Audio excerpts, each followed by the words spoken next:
सभी प्यारे साथियों को राधे राधे। स्वागत है आपका प्रद्योत गुरुकुल में। आज हम एक और क्लास लेकर आए हैं जो आपके लिए होगी खास। आज हम चर्चा करने के लिए फिर से उपस्थित हैं पाश्चात्य काव्यशास्त्र पर। पाश्चात्य काव्यशास्त्र पर पहली क्लास हमने कल आपको दी है। इससे पहले एक पाश्चात्य काव्यशास्त्र पर ट्रिक के माध्यम से बहुत अच्छी क्लास 10 मिनट की है, बहुत रामबाण क्लास। उससे यूजीसी नेट में, टीजीटी में, पीजीटी में, असिस्टेंट प्रोफेसर में, हर परीक्षा में उस क्लास से प्रश्न आता है।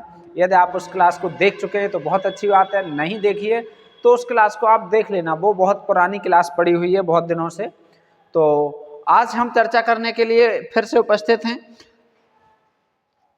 कल की क्लास से आगे। कल हम लोग पाश्चात्य काव्यशास्त्र पर पहली चर्चा किए थे प्लेटो पर। कल हमने आपको बता दिया था कि सबसे पहले सुकरात हुए थे और सुकरात के शिष्य थे प्लेटो, ठीक है। और प्लेटो के शिष्य कौन थे? अरस्तु। तो आज हम प्लेटो के शिष्य पर चर्चा करने के लिए आए हैं, अरस्तु पर, ठीक है। ये गुरु शिष्य थे। ये शिष्य परंपरा में अरस्तु जो थे, इन अरस्तु पर आज हम चर्चा करने के लिए आए हैं। ये अरस्तु बहुत महत्वपूर्ण हैं, ठीक है। बायोलॉजी का पिता कहा जाता है, मनोविज्ञान का भी पिता इन्हें कहा जाता है, ठीक है। और ऐसा कोई शास्त्र नहीं है जिसमें अरस्तु को न पढ़ा जाता हो। समाज शास्त्र पढ़ोगे, हमारे यहाँ क्या कह दिया जाता है, लोग ये कहते हैं कि अरे एक टीचर एक से अधिक विषय कैसे पढ़ा सकता है, एक से अधिक विषयों में कैसे योग्य हो सकता है। अरस्तु उसका सबसे अच्छा उदाहरण है। अरस्तु विभिन्न विज्ञानों में, विभिन्न समाज शास्त्र और विभिन्न शास्त्रों में पारंगत थे और बहुत अच्छी तरह पारंगत थे। तो अरस्तु पर ही आज हम चर्चा करेंगे। सबसे पहले तो आप सभी को राधे राधे, ठीक है। पहले बात हम करते हैं अरस्तु के जन्म काल पर, ठीक है। तो यदि अरस्तु का जन्म काल पूछा जाए तो ईसा पूर्व में इनका जन्म हुआ था। कितने से कितने तक? 384 ईसा पूर्व जन्म और निधन 322 ईसा पूर्व। ये तिथि आप याद रखेंगे, ठीक है। 384 ईसा पूर्व इनका जन्म हुआ था, 322 ईसा पूर्व निधन हुआ था। ऐसा क्यों होता है? ऐसा इसलिए होता है, यदि देखिए जहाँ ईसा मसीह का जन्म हुआ, मान लीजिए यहाँ, तो यहाँ से पहले का जो समय होगा, यहाँ से ईसा मसीह का मानो जन्म हुआ, फिर जन्म के बाद 1 साल, फिर 2 साल, फिर 3 साल, फिर 4 साल, फिर 5, फिर 6, ऐसे ईसवी सन चले और आज चल रहा है 2024, ठीक। अब मान लीजिए यहाँ से इधर की गणना कैसे होगी? तो जहाँ ये समय जो होता है, मान लीजिए हम यहाँ 2000 ईसा पूर्व की ही बात करें तो 2000 ईसा पूर्व, फिर बैक इधर यहाँ 0 तक आना है, फिर ऐसे ही 1000 ईसा पूर्व तक आ गए, फिर धीरे धीरे 400 ईसा पूर्व तक आ गए, फिर धीरे धीरे 0 तक आ गए, फिर 0 के बाद इधर आगे चलेंगे। तो ईसा मसीह के जन्म से पहले का समय ईसा पूर्व होता है, ठीक है। और ईसा मसीह के जन्म के बाद का समय ईसवी सन होता है, ठीक है। इस बात को आप अच्छी तरह से ध्यान में रखेंगे। चलिए, तो अब हम बात करने के लिए अरस्तु पर बात करने के लिए आए हैं। महत्वपूर्ण तथ्यों पर बात करेंगे जो परीक्षा की दृष्टि से महत्वपूर्ण होंगे, खास होंगे। बस उन्हीं तथ्यों पर चर्चा करेंगे, अधिक चर्चा नहीं करेंगे, ठीक है। चलो पॉइंट वाइज चर्चा करेंगे, ठीक। तो इसमें सबसे पहला पॉइंट, लगभग अरस्तु ने लगभग 400 ग्रंथों की रचना की, ठीक है। 400 ग्रंथों की रचना की, ठीक है। 384 ईसा पूर्व जन्म हुआ तो 384 400 के ही लगभग होते हैं, पास होते हैं, आसपास होते हैं, ठीक है। तो हम ऐसे ही याद रखेंगे। जन्म और ग्रंथों लगभग 400 ईसा पूर्व हुआ और निधन, वो पुस्तकें भी इन्होंने लगभग 400 ही लिखी। ठीक है, एक महत्वपूर्ण बात हो गई। चलो दूसरी महत्वपूर्ण बात, इनमें से 3 ग्रंथ महत्वपूर्ण हैं। इनमें से 3 ग्रंथ अति महत्वपूर्ण हैं। ठीक है, वेरी इंपॉर्टेंट हैं, अति महत्वपूर्ण हैं। 3 ग्रंथ इनमें से ज़्यादा महत्वपूर्ण हैं आपके हिसाब से, आपकी परीक्षा के हिसाब से, आपके पाठ्यक्रम के हिसाब से। ठीक है, तो 3 ग्रंथ इनमें से कौन से महत्वपूर्ण हैं, उन ग्रंथों पर भी चर्चा हो जाए। ठीक है, 3 ग्रंथ कौन कौन से हैं? पहला पेरिपोएतिकेस,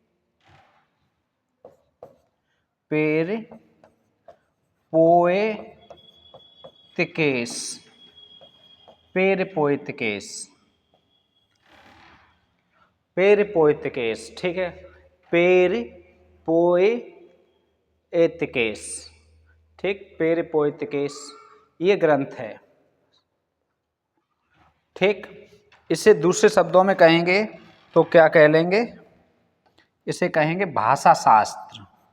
ये इनका भाषा शास्त्र है या भाषा शास्त्र पर लिखा गया ग्रंथ है। ठीक है, अब परीक्षा में भाषा शास्त्र नाम से नहीं पूछा जाता है, इसलिए पेरिपोएतिकेस ये नाम आपको याद रहना चाहिए। वो सॉरी, पेरिपोएतिकेस भाषा शास्त्र कहाँ, ये तो काव्य शास्त्र होता है, लिखने में गलत हो गया। पेरिपोएतिकेस क्या है? काव्य शास्त्र। ठीक है, तो ये याद रहना चाहिए। पेरिपोएतिकेस, पोएटिक्स, ऐसे पोएम काव्य होता है, पोएम या पोएटिक्स। ठीक है, पेरिपोएतिकेस काव्य शास्त्र। अब इसमें है क्या? इसमें है काव्य के मौलिक सिद्धांतों का विवेचन है। ठीक है, काव्य के मौलिक सिद्धांतों का विवेचन किया गया है। काव्य के मौलिक सिद्धांतों का विवेचन किया गया है इस ग्रंथ में। ठीक है, याद रखेंगे। पेरिपोएतिकेस ग्रंथ अर्थात काव्य शास्त्र। काव्य शास्त्र है तो काव्य के मौलिक सिद्धांतों का वर्णन है। ठीक है,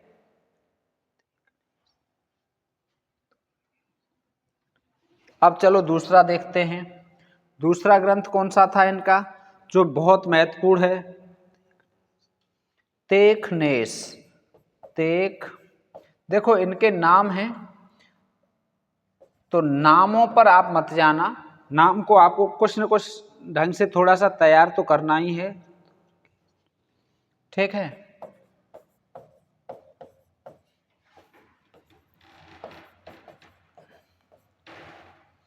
तेखनेक रितोरकेस, तेखनेक रितोरकेस। ठीक है, तेखनेक रितोरकेस। ठीक है, ये देखो ये दोनों में एक ही है बाद में। ठीक है, अब देखो इसे क्या कहेंगे? ये है भाषा शास्त्र, ये है भाषा शास्त्र। ठीक है, और वो क्या था? काव्य शास्त्र। अब भाषा शास्त्र में काय का वर्णन होगा? भाषा शास्त्र का होगा। ठीक है, तो काय का वर्णन है? भाषा एवं भावों का वर्णन, भाषा एवं भावों का वर्णन। ठीक है, भाषा एवं भावों का वर्णन किया गया है इस दूसरे ग्रंथ में। ठीक है, अब दूसरे ग्रंथ के बाद तीसरा ग्रंथ कौन सा है इनका? बहुत महत्वपूर्ण। ठीक है, तीसरा ग्रंथ है वसीयतनामा। ये और अच्छा ग्रंथ है, खूब महत्वपूर्ण है, वसीयतनामा। ठीक है, ये क्या है? वसीयतनामा। ठीक, वसीयतनामा है। इसे दास प्रथा से मुक्ति का घोषणा पत्र कहा जाता है। दास प्रथा से मुक्ति का घोषणा पत्र कहा जाता है। मुक्ति का घोषणा पत्र। इस वसीयतनामा के द्वारा इन्होंने बहुत से दासों को मुक्ति दी थी, इसलिए। ठीक है, अब देखो ये हो गए महत्वपूर्ण तथ्य। अरस्तु ने 400 ग्रंथों की रचना की, जिनमें से 3 अति महत्वपूर्ण हैं। ठीक है, पेरिपोइथिकेस, इसे काव्य शास्त्र कहा जाता है, काव्य के मौलिक सिद्धांतों का विवेचन है इसमें। दूसरा है तेखनेस रितोरकेस, इसे भाषा शास्त्र कहा जाता है, भाषा और भावों का वर्णन है इसमें। तीसरा है वसीयतनामा। ठीक है, इसमें दास प्रथा से मुक्ति का वर्णन है, दास प्रथा से मुक्ति का इसमें वर्णन है। ठीक है, चलो अब बात करते हैं अगले पॉइंट पर, महत्वपूर्ण तथ्य पर। अरस्तु ने काव्य शास्त्र की रचना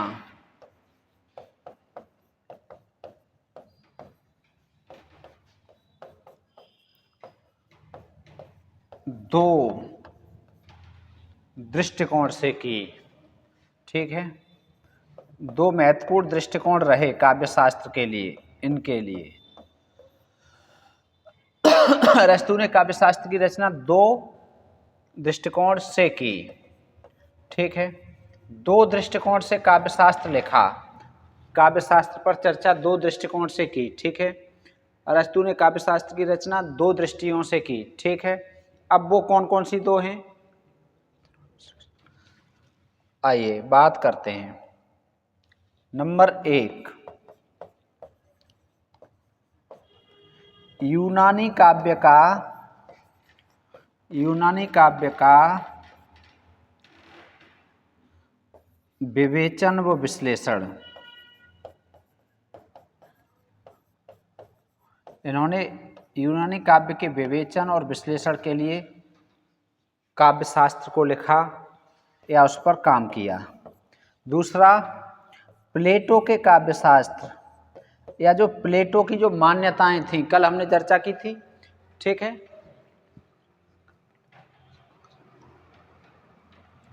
प्लेटो द्वारा काव्य पर लगाए गए आक्षेप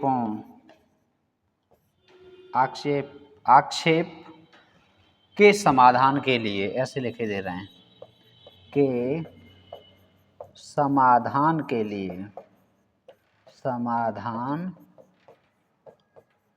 लिए। ठीक है, अब अगला महत्वपूर्ण पॉइंट ये हो गया कि अरस्तु ने काव्य शास्त्र की रचना 2 दृष्टि से की। उनके दृष्टिकोण 2 रहे, 2 दृष्टि से रचना की गई। यूनानी काव्य का विवेचन और विश्लेषण किया जाए, यूनानी काव्य उस समय जैसा था उसका विवेचन किया जाए और उसका विश्लेषण किया जाए। दूसरी मुख्य बात क्या रही, प्लेटो द्वारा काव्य पर लगाए गए आक्षेप। कल हमने चर्चा की थी कि प्लेटो ने काव्य पर यह आक्षेप लगाया था कि काव्य वास्तविकता से 3 गुना दूर है। जो विचार है या वास्तविकता है उसका अनुकरण है वस्तु जगत, और वस्तु जगत का अनुकरण है काव्य जगत, तो ये वास्तविकता से 3 गुना दूर हो गया। और उन्होंने ये कहा कि जो काव्य का उपयोग करता है, जो कवि है या साहित्यकार है, उसे निष्कासन दे दिया जाए, उसे प्लेटो के राज्य में रहने की अनुमति न दी जाए, उसे प्लेटो द्वारा आदर्श राज्य जो बनाया जा रहा है, कल्पना का राज्य, उसमें ऐसे साहित्यकार और ऐसे कवि का स्थान नहीं होना चाहिए। क्यों? क्योंकि ये भ्रम फैलाते हैं, ये वास्तविकता से दूर होते हैं, ये प्लेटो ने कहा। इन्होंने कहा नहीं गुरुजी, ऐसा नहीं है। इनके गुरु थे प्लेटो। देखिए, अपने गुरु के दिए गए जो सिद्धांत थे उन सिद्धांतों का खंडन किया। ये भी बहुत श्रेष्ठ बात होती है। ज़्यादातर क्या होता है, गुरु ने जो कह दी शिष्य वही मानते हैं, लेकिन यदि गुरु के सिद्धांत में कोई कमी है तो उसका खंडन भी किया जा सकता है। तो इन्होंने अपने गुरु के सिद्धांतों का खंडन किया और ये कहा कि नहीं गुरुदेव, ऐसा नहीं है, काव्य शास्त्र इतना बुरा नहीं है, काव्य इतना बुरा नहीं है जितना आप समझते हैं। काव्य बहुत अच्छा है, बहुत श्रेष्ठ है और ये अंतर जगत की भावनाओं से जुड़ा हुआ होता है और उनके जो आक्षेप थे उनका समाधान दिया, इसलिए इन्होंने काव्य शास्त्र पर बात की। अगला पॉइंट, अरस्तु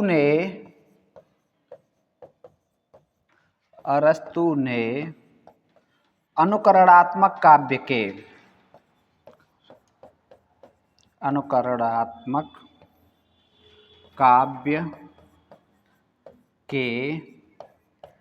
3 रूप माने।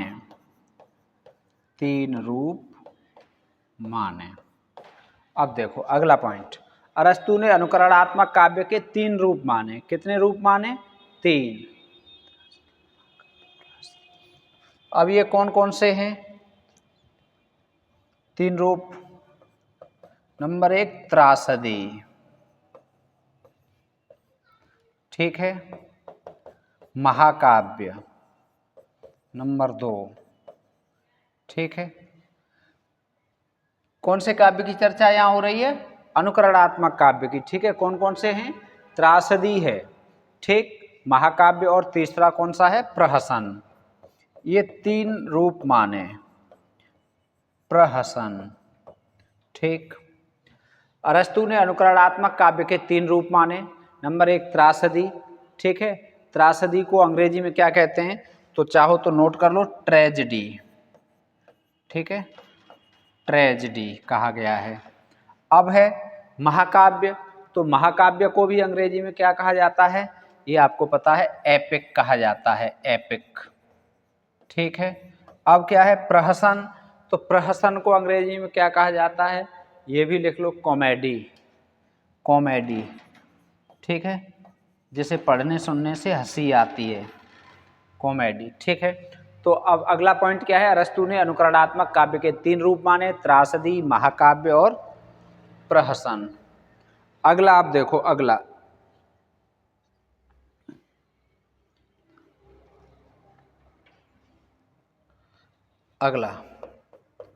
अरस्तु ने त्रासदी, ट्रेजेडी 6 अंग माने।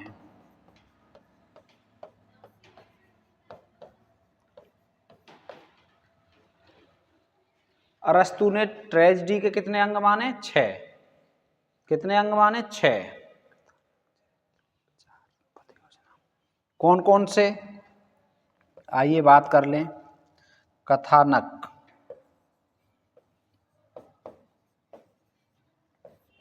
नंबर 2 चरित्र। त्रासदी के कितने अंग माने हैं अरस्तु ने?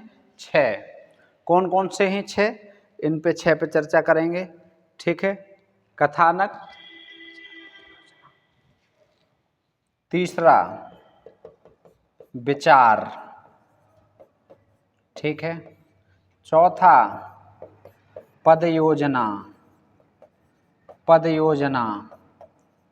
ठीक है। और 5वां गीत। पद योजना के बाद 5वें नंबर पे क्या है? गीत है। छठा क्या है? छठा है दृश्य। ये लो, ये हो गए ट्रेजेडी के 6 अंग। त्रासदी के 6 अंग हो गए किन के अनुसार? अरस्तु के अनुसार। त्रासदी के कितने अंग हो गए? 6 अंग हो गए। किन के अनुसार हो गए 6 अंग? अरस्तु के अनुसार, ठीक है। चलो अब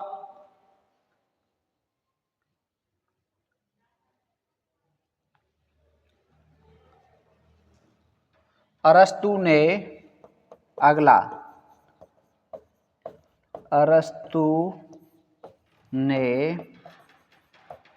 काव्य दोषों के 5 आधार माने हैं। काव्य दोषों के 5 आधार माने। काव्य दोषों के कितने आधार माने? 5। अरस्तु ने काव्य दोषों के आधार कितने माने? 5। ठीक है।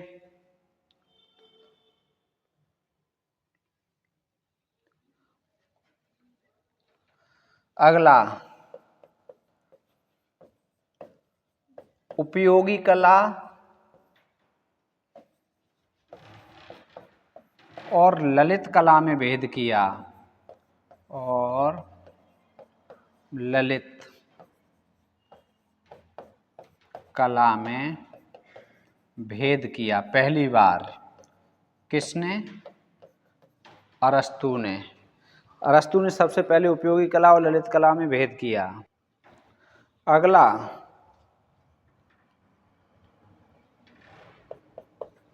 अरस्तु ने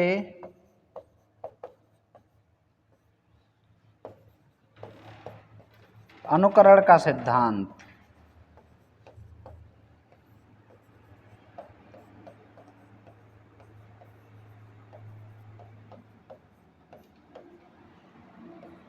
और विरेचन का सिद्धांत